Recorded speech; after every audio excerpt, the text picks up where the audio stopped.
In this video, I do a scary Halloween shoot in my small home studio. Hello, I'm Gavin Hoey and you're watching Adorama TV, brought to you by Adorama, the camera store that's got everything for us photographers, and today you join me in my small home studio. Except today, this is actually a dark and dingy basement, because in a minute we're going to bring a model in and we're going to pretend she's locked in the basement and do some scary Halloween themed shots.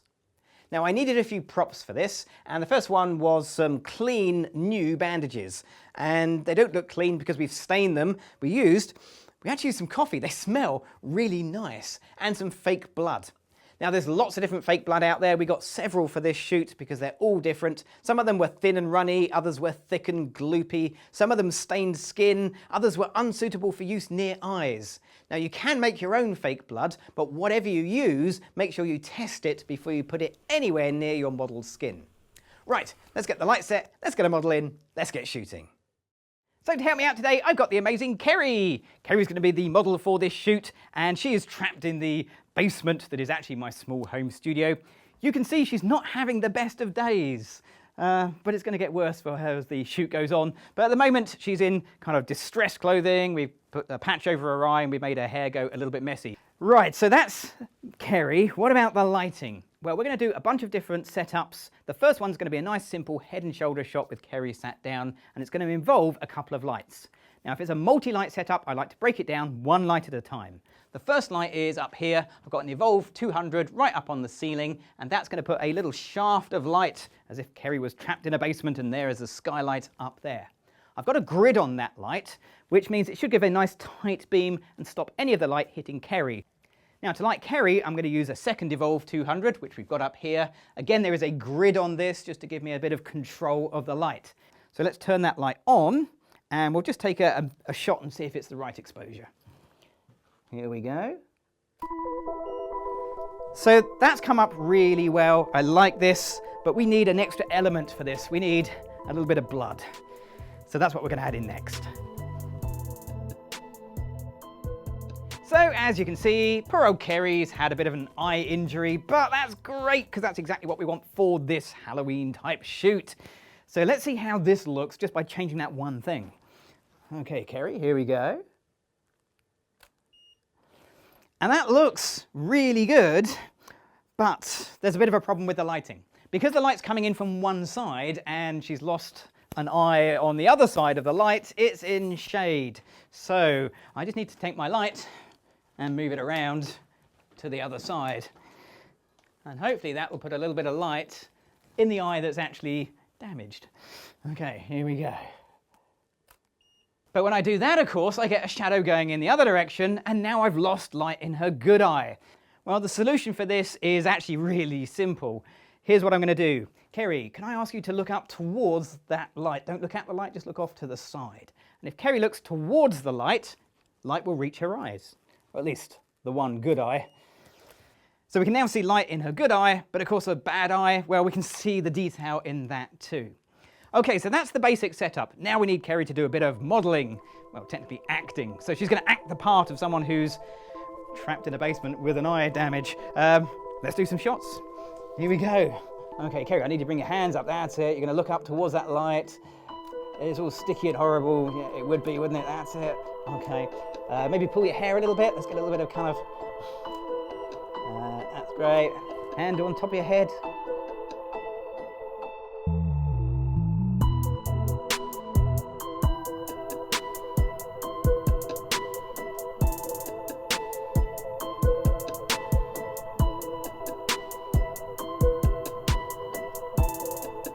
So this time I've added an extra prop, and it's this sort of broken window effect.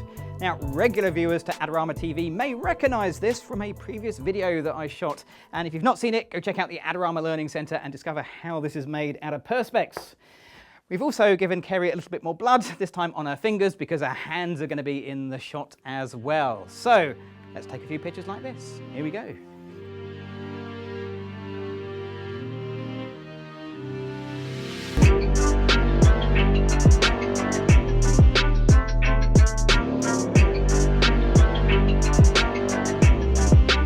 Hands up your head.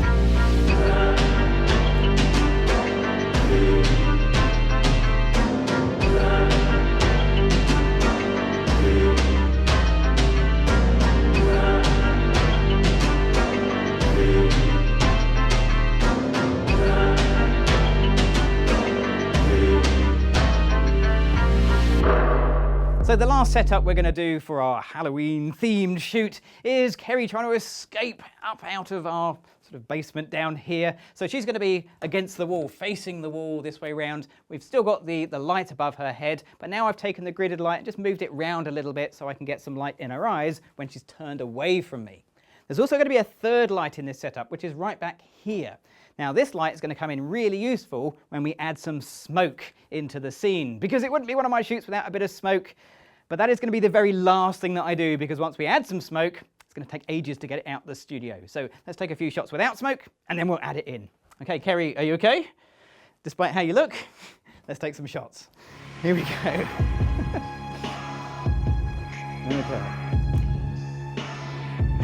Look up. Yeah, that's it. Okay, pulling your hair as well. It's kind of like...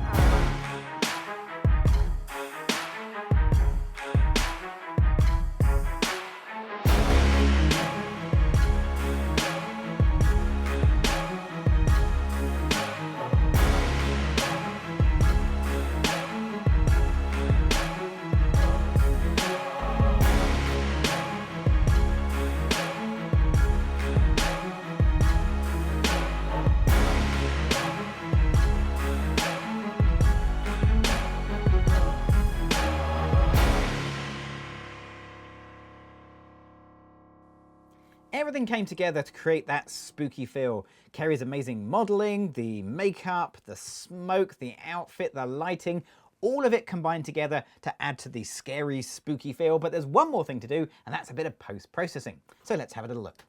This is the picture I want to edit, and I'm using Camera Raw inside of Photoshop. The first thing I want to do is change the temperature. I'd like a colder, spooky feel by taking the temperature down to something like 4,400 or thereabouts, and that adds to that sort of bluish feel, works really well. Now, whilst I'm here, I'm going to take a little bit more contrast into this shot because I think it can take it, but I don't want to use the contrast slider necessarily. I mean, that's okay, but with the amount of smoke in this shot, I'm actually going to use dehaze. That will cut through the smoke, add a bit of contrast, and I think it looks really good. I'll add a bit more clarity as well because, well, I like a bit of clarity. It adds a bit more sharpness and texture. And then I'm going to look at the colours. Now, dehaze does some weird things to colours sometimes, so don't be surprised if you use dehaze quite heavily that you have to use saturation or vibrance in my case just to pull the colours back down. And again, the muted colour palette I think works really well. Maybe just a little bit loss of detail in the shadows here, so a little bit more shadow detail pulled out, and we're pretty much there. Now, that's not an exact science of numbers. Every picture is going to have its own unique settings, but I'm happy with the look and feel of this. There's just one small area that I could have overlooked really easily. It needs to be fixed. It's this part down here, this sort of wedge-shaped patterned area there, which is actually my studio wall. This is a rectangular piece of fabric, black fabric, hung up just to make sure my background was reasonably dark, and it just missed this area here. So I'm going to fix that with the graduated filter. So I'll select the graduated filter, and then I'll dial in some exposure reduction, maybe a stop, and whilst I'm here, a bit of dehaze as well. Then all I do is click and drag, and I can drag out a nice dark area on the right hand side and a bit of dehaze. And you'll notice how the dehaze eats into the smoke a little bit and just adds a nice sort of natural vignetted edge to that smoke, and then it drifts off into black, which could be really handy if I need to extend the canvas. And that's it. There is my editing completed. With a few final touches and tweaks, my spooky, scary picture is done. Well, that brings me to the end of another Halloween video, and this has been fantastic fun. Now, if you've got any questions or you've enjoyed the video, don't forget to leave me a comment below. And if you want to see more videos from myself and the other amazing presenters right here on Adorama TV, you know what you've got to do? You've got to click on that subscribe button. I'm Gavin Hoey. Thanks for watching.